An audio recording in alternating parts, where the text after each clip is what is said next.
Well, there seemed to be a little bit of confusion there about whether or not he should come to the Fireside Chat or not, but here you are, and welcome to the Fireside Chat of the, what is the date today? I think it's the 21st of August. Thank you, Eggsy. Eggsy is on camera. This is his first Fireside Chat, everybody, so you can expect some slow pans and tilts in the Cape Town fashion. Thank you, Eggsy, and well done. You're all most welcome, and we're going to be chatting about bits and pieces of the Bush Olympics and our little competition that we had today. And Nyan, just before we get into that, we're going to discuss a few highlights of the week. You say there was a video posted on Facebook of the Styx Cubs, and they all looked rather fat and rather happy. Well, that's brilliant news. Thank you very much for that, Nyan. So, the highlights of the week, I suppose we should talk a little bit about the Nkahuma Pride and their beautiful cubs, especially those fat little things that look like teddy bears. Those are the youngest ones. They're now probably about 6 weeks old. And then, of course, that amazing fight that took place when we were watching, Eggsy and I were watching, one Birmingham boy, the 4 females and the 5 slightly older cubs. Some of them now, I guess they must be approaching, what did we say? We said almost 14 weeks, we thought. And then the others about 10 weeks, probably. So we're probably looking at 14, 10 and 6. I think that is what I said. It's somewhere around there. Anyway, what happened was the male stood up. We think Amber Eyes is possibly an estrus, and he sort of started looking around a bit, and 2 of them just went for him. And there was a tremendous noise, a tremendous growling and swatting of female on male. The male then just retreated and sort of roared in the background as if to show that he was very strong and not vaguely afraid, and he had a nasty cut down his nose to add to his already rather spectacular array of scars. The cubs then started roaring as well, and that was very funny. There's nothing funnier than when a whole pride starts to roar and the little cubs start doing the same thing, and they look around like this and they go, "Arr, arr, arr, arr," while the rest are making this tremendous throat or blood-curdling sound. Anyway, so that was a great highlight. Then, of course, another amazing highlight which happened only 2 nights ago, the sight of Shadow in Tingana, sitting at the Djuma Dam camera, and definitely she in the throes of estrus, or some sort of anestrus, maybe a proto-estrus. Very confusing stuff. We've discussed it, both Brent and I, and I'm sure you've all been discussing it amongst yourselves over the last 2 days. Why is she coming into estrus? Reports coming through that Zara, the young cub, who will be 7 months old round about the beginning of next month, still seems to be alive and was left on her own in much the same way as Sindile used to be left on his own when Shadow was around.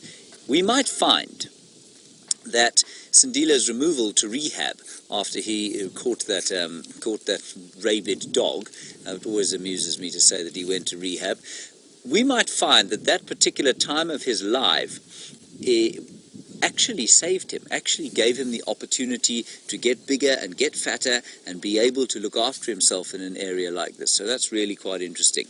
We might not find the same thing with Zara, but in Zara's case, of course, once she reaches 8 months or so, it's possible that she'll be able to look after herself. So that's quite interesting too.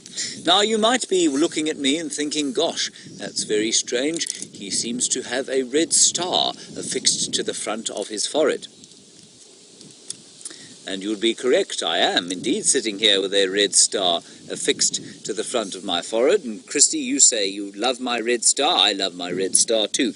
It was presented to me by Louise Pavid on my arrival here. She's now waving from the background, for winning the mammal or the Bush Olympic competition that we had today. Rebecca, what was the score again? Very high to me, 38 points to me, 27 to Brent. So I will give Brent back the 5 points that he gave to me on account of his deep arrogance and thought that he would win, and I still won by 6 points. Ha ha ha ha ha ha ha. Lizette, you say, would I have been more competitive had I not had my 5 bonus points? No, I don't think so. I think I was quietly confident and deeply confident when I had my 5 points, so that was very good indeed. Now, just wandering in here, uninvited, is Brent Leo Smith, of course. Hello, Brent. Sit down. Yes, thank you. That's why I didn't stand up, because, you see, I'm the winner. And And I'm the winner, of course, because you can see I have a red star on my forehead. Is it not very attractive? So it's sparkly as It well. is, yes. It's shining. It's actually, I'm quite scared of it. Yes, you should be. Yes. Yes. So, 38 points to... 28, 27. No, what? Say that again, more loudly. 27. 27, there we are. Thank you Yes. so much. I sort of knew it was over as soon as we had the leopard there. Yes. Oh, you're making excuses that you had no a leopard. excuse. Right. So those were the highlights. What did you see anything spectacular during this particular race that we had? Karula was doing got some very interesting, she's got a thorn stuck in her face. A thorn or a porcupine? I thought initially porcupine quill, but I looked closely with a super zoom, and it was definitely a thorn. Wow. So right just below her eye in here, and then she's got another one in her cheek. So not more actually a spine than a thorn. So not. From what do you think? I like think a zebra would, or looks a like stackers. Maybe she's been when she tried to grab something in a roll, or she had a fight with something, and but it's the one below her eye is not too deep and doesn't look to be bothering her too much, but the one in her cheek is quite deep and it's broken off, so she can't really get at it. But it doesn't seem to be affecting her. She's also got a bit of a limp. Really? So she had some kind of contretemps with something. I think most likely in a hunt, an unsuccessful hunt. I don't think she's been battling. It is interesting, don't you think, how seldom they get injured? I mean, they live physical lives, and I mean, a male impala is heavier than she is, substantially heavier than she is, and somehow they manage to get by and they don't get injured. It's a testament, again, to their incredible resilience. Right. Eggsy, our brand new cameraman / editor / resident hipster, has edited together a wonderful highlights package of the Bush Olympics that we had this week. Have a look at this.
Who wants it?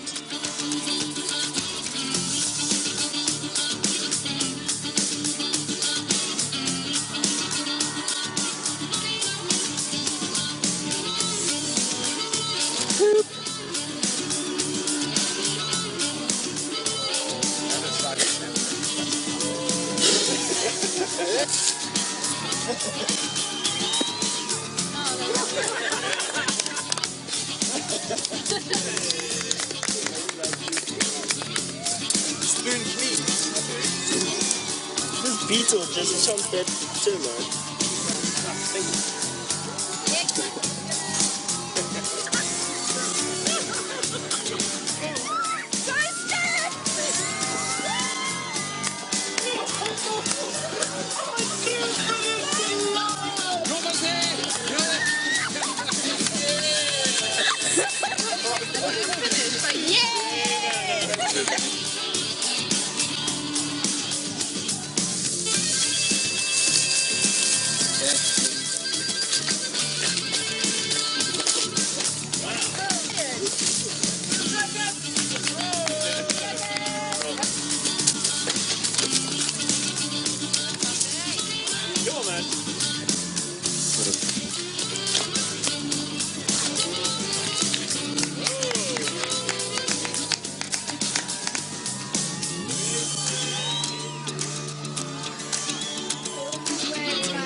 Welcome back, everybody, and you can see there we had quite a lot of fun. Brent and I fell over at one stage during that thing, and I think we're quite lucky there was some soft sand there. Yes.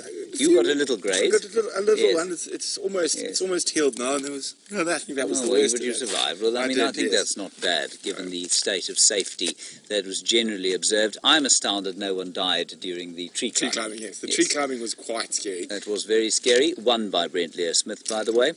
Well, see, I think it was a bit unfair that tree climbing it was definitely biased towards people of above average height. Yes, as opposed to those below average height.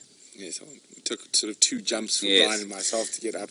Now, Gracie, aged 9, thank you for your comment. You say you're very proud of me for getting my red star. Thank you very much. But you feel Brent should get one for trying. Gracie, Brent didn't need one for trying because he won the 100 meters and the tree climbing contest, so he didn't need another star. He has got plenty of gold medals. In fact, here are his 2 medals. Oh, where did you find those? Oh, I think they were found in camp. There you are. Those are Brent's 2 medals. And then, James Richard, you want to know why my sort of sign was a poo emoji. That is because I am the bush laxative. Any animal I look at immediately voids its bowels. Now, Brian, and at least Brent and I are going to stand up as we welcome the greatest Olympian in Safari Live history, Mr. Brian Joubert. Well done, Brian. Well done. Can we have a bit of applause from the background there? Thank you, and cheering. Thank you. Thank you. Well done. Brian, here are all your medals. Oh, wonderful. All Just your let me incredible just- let me medals. just hold them There right you there. are. Just hold them Yes. there. Raise the arm. Would you be so good as to sit between us? We would so thank love you. to have Thank you with you. us. Thank you. And we're just going to give you a brief interview. Could you talk us through which events you won? Ooh, Did you get bronze in anything? I did. What was bronze for? I think for the droog spoeg. Spitting of the dung, the droog spoeg. For the bok drol spook. That's the one. So for the spitting Only of came third. impala feces, you came third. Yeah. Well done. Thank you. And the silvers? Silvers for... Actually, I also came bronze, third Oh. in the 100-meter dash. And the third in the 100-meter Right dash. behind Well these done. two, And right you didn't behind, fall right over. behind. No, I didn't fall. Well I was done. professional Yes, at the end there. you were. Silvers, Silvers? I'm actually not sure. There were so many events and I have so many medals, I lost count. I Did lost track. you got gold for the elephant dung put? Yes, the elephant dung put, I scored the gold. That's very good. I think that was about all that I actually managed to grab a gold for. Really? Is that all you got in tree climbing? You Second place for the Second tree place, climbing. okay. The other events we had egg and spoon. Egg and spoon, I didn't feature. You didn't feature. Yeah, I Oh yes, didn't there was feature only at one all. winner. That was Amanda. You may have noticed, everybody, that no one finished that except Amanda. Steph thought he'd won. Connor thought he'd won. They dropped their eggs on the line. Then I thought I'd won because I was coming third. I dropped my egg. Everyone else dropped their eggs. Except Amanda, who came in 3.5 hours after the rest of us began. Giggling. And then there was the fold. The folding. fold, I featured there. I came, I think it was a second. Second. Second Good. in the fold. That was the folding of the reflector board, a task that was is a very absolutely difficult impossible to do entirely. Now, I think, if I'm not incorrect, we have 1 minute left. Is that correct, Rebecca? 1 minute. Now, we have a very special treat for you, everybody, the Olympic anthem, the ultimate Olympic anthem, of course, that of Chariots of Fire. And here, I did promise you, Djuma's premier trumpet player to come and join us here. Oh yes, we'll give him a... Here he is, everybody, Mr. William Dorenbrach, the greatest trumpet player in the history of Djuma. All right, here we go, everybody. Let's sit down so that we're close to the microphone. Brian, you're going to lay down the beat, are you? Yes, but aren't you going to start with I will start general with the drone? bass, Here we and go. you're going to just click, are you? Okay, well, that's Here we good. go. Here we go. Dum, dum, dum, dum, dum, dum, dum, dum, dum, dum,